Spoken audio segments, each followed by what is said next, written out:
Wel, dyma fyfyrdod ar gyfer Sul Medr y Geinfed. Y Sul yr oedd, dwy o'n eglwysi yn bwriadu dechrau nôl, ond wrth gwrs mae amgylchiadau lleol wedi'n gorfodi ni o hirio, ac fe fydd yna newyddion yn y man am yr hyn sy'n am ddigwydd yn yr wythnosau nesaf yma. Gair o weddi i ddechrau. Derbyn yn diolch heddiw eto ein bod yn gallu edrych ar dy air gyda'n gilydd. Ein bod yn cael siarad â thi mewn gweddi ac yn cael y fraint o ddaddoli. Bydd yn bresenoldeb ac yn oleini yn ystod ein myfyrdod heddiw eto, ac ysbrydola ni i fod yn well Cristnogion. Amen. Wel, dwi'n mynd ddarllen ychydig adnodau o benod 13 o Efengyl Ioan, adnodau 18 i 30. Wedi'r Iesu ddywedid y pethau hyn, efe ac yn hyrfwyd yn yr ysbryd, ac a dystiolaethodd ac a ddywedodd, yn wir y dywedaf wrthych, y bradycha un ohonoch fi. Yna disgyblion edrych asant ar ei gilydd, gan amau am bwy yr oedd efe yn dywedid. Ac yr oedd un o'i ddisgyblion yn pwyso ar fynwes yr Iesu, yr hwn yr oedd yr Iesu'n ei garu. Am hynny, yr amneidiodd Seimon Pedr ar hwnnw, i ofyn pwy oedd efe. Am yr hwn yr oedd efe yn ddywedid. Ac yn ta'n pwyso ar ddwyfron yr Iesu a ddywedodd wrtho arglwydd, pwy yw efe?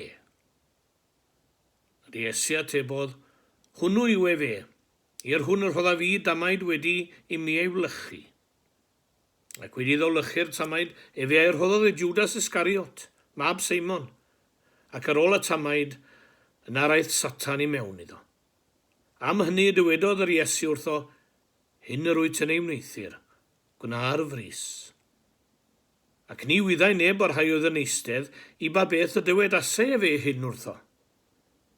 Canis rhai oedd yn tybied am fod Judas ar god ganddo fod yr Iesu'n dywedid wrtho pryn y pethau sydd arnom ei heisio erbyn yr wyl, neu a roi ohono beth i'r clodion. Yn tai gan hynny, wedi derbyn y tamaid, a aeth allan yn ebrwydd, ac yr oedd hi'n nos. A fel testyn i'r chydig o eiriau dwi am rannu gyda chi heddi, dwi'n aros gyda'r cymal olaf yna, ac yr oedd hi yn nos. Ac yr oedd hi yn nos. Yn wahanol i'r efengylwyr eraill, mae gan Ioan rhyw gyffyrddiadau personol ac ymadroddion bach sy'n ymddangos ar yr olwg gyntaf yn ddibwys, rhyw asides os mynnwch chi. Enghraifft, yn negfed benod Ioan, mae eisiau adrodd yr hanes am Iesu Grist yn mynd i Jerusalem ar wyl y cysegri. Ond nid digon gan Ioan ddweud hynny, na, ac yr oedd y gyseg yr wyl yn Jerusalem, ar geiaf oedd hi. Wel, ychwanegu'r darn bach na, ac yr oedd y gyseg yr wyl yn Jerusalem, ar geiaf oedd hi. Yn yr hanes am gladdu corff yr Iesu wedi croeshoeliad. Mae'r efengylwyr i gyd yn sôn am yr un digwyddiad yn Mathew mae fel hyn. A Joseph wedi cymeryd y corff a'i hamdodd a lluain main ac a'i gosododd yn ei fedd newydd ei hun. A dyma eiriau Marc, Joseph a'i hamdodd yn y lluain main ac a'i gosododd ef mewn bedd. Ac yna Luc, Joseph a'i hamdodd mewn lluain main ac a'i rhoddes mewn bedd. Y tri awdur fel ei gilydd yn gosod yr hanes yn ffeithiol i lawr i ni. Ond pan drown at Ioan, fe sylwn ar y gwahaniaeth. Mae fel y tri arall yn dweud i gorff Iesu gael ei rwymo mewn llueiniau, ond clywch amdano'n dechrau sôn am yr angladd. Ac yn y fangre lle croeshoeliwyd yr oedd gardd. Yr oedd gardd, i ecyseg yr wyl Jerusalem, ond y geiaf oedd hi. Anglad Iesu Grist, yr oedd gardd yno. Fel pe mae ganddo'r llyged i weld a sylwi ar ryw bethau bach na welai'r tri arall. A mae llawer o enghreifftiau tebyg i hyn i'w cael yn Efengyl Ioan. Yng nghysylltiadau'n testyn ni, mae Ioan yn ysgrifennu yr hanes trist am Iesu'n rhag ddweud wrth i disgyblion y byddai un ohonynt yn ei fradychu ef. Adnod 22. Yna disgyblion edrych asant ar ei gilydd, gan amau am bwy yr oedd ef yn dywedyd. A mae Ioan yn cofio am Judas Iscariot, wedi ddod dderbyn y bara o ddwylo'r Iesu yn y swper olaf, yn sleifio allan o'r stafell. Dyma ei eiriau, yntau gan hynny, wedi derbyn y tamaid, a eith allan yn ebrwydd. Yna, daw y cyfeiriad bachog, ac yr oedd hi yn nos. Nawr, fod yr ymadrodd yn edrych ar yr olwg gyntaf yn ddianghenraid, eto i gyd o gofio beth nath Judas Iscariot. Ond i diwn ymadrodd ychwanegol trawiadol, ac yr oedd hi yn nos. Ac yr oedd hi, mewn mwy nag un ystyr yn fe. Dwi am fynd thyca geiriau Ioan, ac am ei tynnu allan o'i cyd-destun ar ryw ystyr am ychydig. Oherwydd, fel yr oedd Ioan yn ymwybodol iawn o'r nos oedd yn cael amdano fel dilynwr yr Iesu.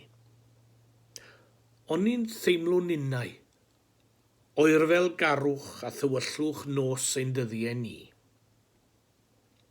Beth allwn ni ddweud am y nos? Mae'n anodd gweld yn y nos. Tywyllwch sy'n cael amdano yn y nos, ac mae'n anodd iawn gweld yn y tywyllwch, yn gwael o dwi am weld yn y tywyllwch, falle ddylen ni wedi bita mwy o foron. Ond yw'r gorau, ond yn gallu gweld rhyw amlinelliad, rhyw siap anelwig. Yn y nos, mae'n anodd canfod gwahaniaeth rhwng pethau a phobl. Chi'n cofio ar y Blind Man's Buff pan o'n i'n blant? Chi'n cofio mewn parti pen blwydd ar y bethau? Ar y Blind Man's Buff, clwmyd mwgwd dawn o'ch lliged chi. Oeddech chi'n nabod pob un oedd yn yr ystafell, ond wedi rhoi'r mwgwd am eich llyged a dal un ohonyn nhw. Oeddech chi'n aml y ffliad nabod y person, eich bod yn gwbl gyfarwydd fe. Methu canfod y gwahaniaeth. Pob un yn mynd yr un fath a phob peth yn mynd yn debyg. Mae'r da a'r drwg yn mynd mor debyg yn y nos. A ninnau'n methu canfod y gwahaniaeth. Does neb yn hoffi bod yn y tywyllwch. Mi ofynodd gweinidog i fachgen bach rhyw dros, oedd e'n gweddio bob nos. O, ydw sy'r atebodd y fachgen. Ac wyt ti'n gweddio bob bore oedd cwestiwn nesaf y gweinidog? Na, ydw sy'r atebodd y bachgen. Does dim ofn arna i yngholau dydd. Ie, gochelwch rhag grymoedd y tywyllwch, ynddo fe. Does dim lliwiau i'w cael yn y nos. Goleuni sy'n gwneud lliwiau, ynddo fe. Dwi ddim am ddadle gyda'r gwyddonwyr yn eich plith am hyn, gofiwch. Ond does dim pwrpas dweud yn y tywyllwch mae glas yw lliw o wal, welwch chi mohni. Yn y tywyllwch does dim gwahaniaeth rhwng coch a glas. Dim gwahaniaeth rhwng du a gwyn. Gan amlaf, yn ystod y nos y mae drwg weithredwyr yn taro. Yn y tywyllwch, mae dynion drwg yn cyflawni eu troseddau. Mae haint y Covid wedi gwneud yn byd ninnau yn dywyll. Ac mae'n mynd yn nos ar sawl cyfaill a gelyn fel ei gilydd. A bobl yn chwilio am oleuni yn y tywyllwch. Bobl yn deisyfu am weld gwawr newydd pan efo'r nos yn hir. O ble daw o goleuni sydd ei angen. Mae geiriau yn 1 Ioan yn y benod gyntaf yn dweud goleuni yw Duw, ac nid oes ynddo ddim tywyllwch. Goleuni yw Duw, ac nid oes ynddo ddim tywyllwch. Cofiwn hefyd i'r Iesu ddweud amdano ei hun, goleuni y byd ydw i fi. Does dim tywyllwch ynddo ef. Goleuni yw.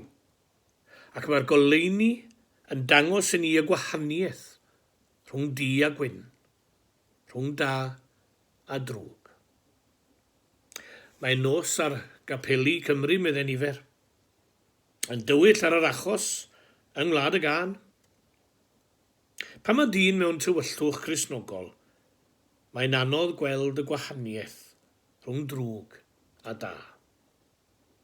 Straeon yr ysgol Sul dysgodd y gwahaniaeth i fi anghenedlaeth. Pa straeon sydd yn dysgu plant heddi am y gwahaniaeth yna? Mae angen gweld a chlywed am y goleuni a'r hyfryd wawr arnyn nhw. Neu fe fyddwn y magu cenedlaeth fydd yn drist ac yn anobeithio. Mae nifer yn teimlo fod yr haint sydd wedi'n parlysu bron yn tywyllu ein bywyd. A mae'n elfen o wir yn hynny. Maen nhw'n teimlo fel yr adroddodd Ioan ac yr oedd hi yn nos. Beth sydd angen i ni'n neud felly? Sut allwn ni goncro'n hofnau? Sut allwn ni daflu goleuni ar ddyfodol ein byd? Un ateb sydd wedi bod erioed i'r cwestiwn oesol yma. Yr un ateb gafodd Paul yn y carchar. Yr un ateb ddaeth i'r disgyblion wedi croeshoeliad Crist. Rhaid gweddio. Does dim grym a nerth tebyg i rym gweddi mewn unrhyw beth arall yn ein bodolaeth. Gweddiwch ar Dduw am gymorth i ddod allan o'r tywyllwch, am nerth i ddangos ei oleuni i eraill, am sicrwydd o weld gwawr newydd yn torri. Fe fydd goleuni'r byd yn ateb eich gweddiau. Fe fydd wastad yn trechu'r tywyllwch, yn union fel y gwnaeth ar Galfaria. Ac yr oedd hi yn nos. Ond, dyma'r neges mae e wedi'i rhoi i ni. A dyma ni nawr neu rhannu gyda chi. Golau ydy Duw. Does dim tywyllwch o gwbl ynddo. Dwi'n troi heddi at weddiau allan o lewr Gitob Gwynfor, gweddiau heddwch a chyfiawnder. Am yr rheswm syml fod hi'n ddiwrnod heddwch fori, Medi y cyntaf ar hugen, diwrnod heddwch rhyngwladol.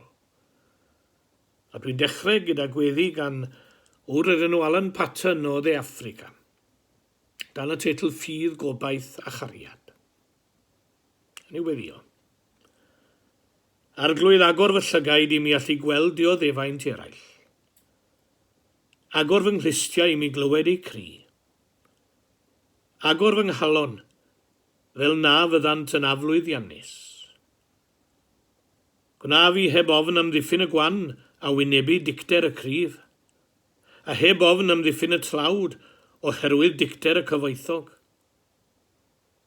Dangos i mi'r lleoedd y mae angen ffydd a gobaith a chariad, a defnyddia fi i'w dwyn i'r lleoedd hynny. Agor fy llygaid am clistiau fel y gallaf y diwrnod hwn, wneud ychydig dros heddwch dy fwyn. Dwi'n troi at eiriau y fam Teresa am wasanaethu cydddyn. Gwna ni'n deilwng arglwydd i wasanaethu'n cyd-dynion trwy'r byd, sy'n byw a marw mewn thlodi. Trwy'n dwylo ni heddiw, roedd ein teibara benyddiol, a thrwy ein cariad a'n tosturi ni, rho dangnefedd a llawenydd, mwyn Iesu Grist. Amen. A boed i heddwch dernasu ar draws ein byd.